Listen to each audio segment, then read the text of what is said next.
5 साल की बेटी बाजार में गोलगप्पे खाने के लिए मचल गई। किस भाव से दिए भाई? पापा ने सवाल किया। गोलगप्पे वाले ने जवाब दिया, 10 रुपए के 8 दिए साहब। पापा को मालूम नहीं था गोलगप्पे इतने महंगे हो गए हैं। जब वे खाया करते थे तब तो 5 रुपए के 10 मिला करते थे। पापा ने जेब में हाथ डाला, 15 रुपए बचे थे। बाकी रुपए घर की जरूरत का सामान लेने में खर्च हो गए थे। उनका गांव शहर से दूर है। 10 रुपए तो बस के किराए में लग जाने हैं। नहीं भाई, 5 रुपए में 10 दो तो ठीक है, वरना नहीं लेने। ये सुनकर बेटी ने मुंह फुला लिया और बोली, अरे अब चलो भी पापा, नहीं लेने इतने महंगे। पापा के माथे पर चिंता की लकीरें उभर आई। अरे खा लेने दो ना साहब, अभी आपके घर में है तो आपसे लड़कर भी खा सकती है।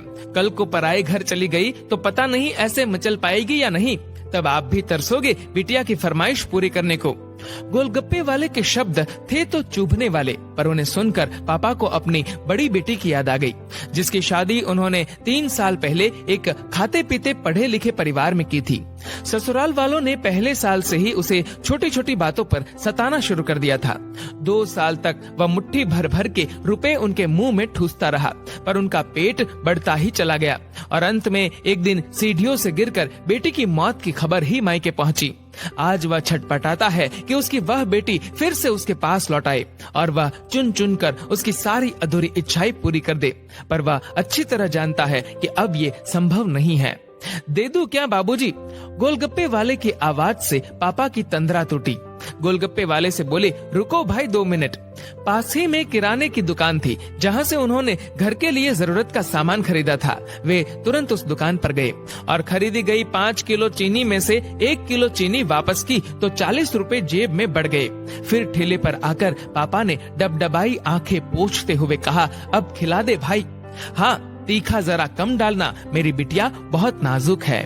ये सुनकर 5 वर्ष की गुड़िया जैसी बेटी की आंखों में चमक आ गई और उसने पापा का हाथ कसकर पकड़ लिया। जब तक बेटी हमारे घर है उसकी हर इच्छा जरूर पूरी करे, कोशिश करे उसे हर संभव खुशी देने की। क्या पता शादी के बाद उसकी कोई इच्छा पूरी हो पाए या ना हो पाए।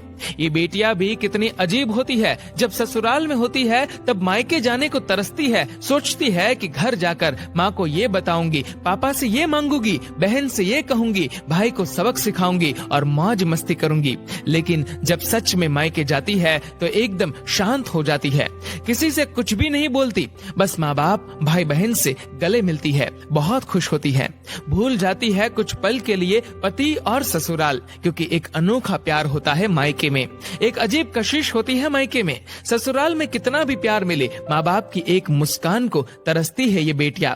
ससुराल में कितना भी रोए पर मायके में एक भी आंसू नहीं बहाती ये बेटियां, क्योंकि बेटियों का एक भी आंसू माँ बाप भाई बहन को हिला देता है, रुला देता है। कितनी अजीब है ये बेटियां, कितनी नटखट है ये बेटियां, भगवान की अनमोल देन है ये बेटियां। हो सके तो बेटियों को बहुत प्यार दे, उन्हें कभी भी न रुलाए, क्योंकि ये अनमोल बेटी 2 परिवार जोड़ती है, 2 रिश्तों को साथ लाती है अपने प्यार और मुस्कान से। ईश्वर से प्रार्थना यही है कि सभी बेटियां खुश रहे हमेशा, भले ही वो मायके में हो या ससुराल में। खुशकिस्मत है वो लोग जो बेटी के बाप है, उन्हें भरपूर प्यार दे, दुलार करे, और यही व्यवहार अपनी पत्नी के साथ भी करे, क्योंकि वो भी किसी की बेटी है जो अपने माँ बाप का घर छोड़कर आपके साथ पूरी जिंदगी बिताने आई है। उसके पिता की सारी उम्मीदें सिर्फ और सिर्फ आपसे है। दोस्तों, इस वीडियो को लेकर आपकी क्या राय है नीचे कमेंट करके जरूर बताएगा, और अगर आपको ये वीडियो अच्छा लगा हो तो इस वीडियो को लाइक करेगा, शेयर करेगा ज्यादा से ज्यादा लोगों तक, और ऐसे ही और भी इंस्पिरेशनल वीडियोस के लिए सब्सक्राइब करें हमारे यूट्यूब चैनल को और फेसबुक पर फॉलो करें हमारे पेज को। धन्यवाद। डाउनलोड मौज।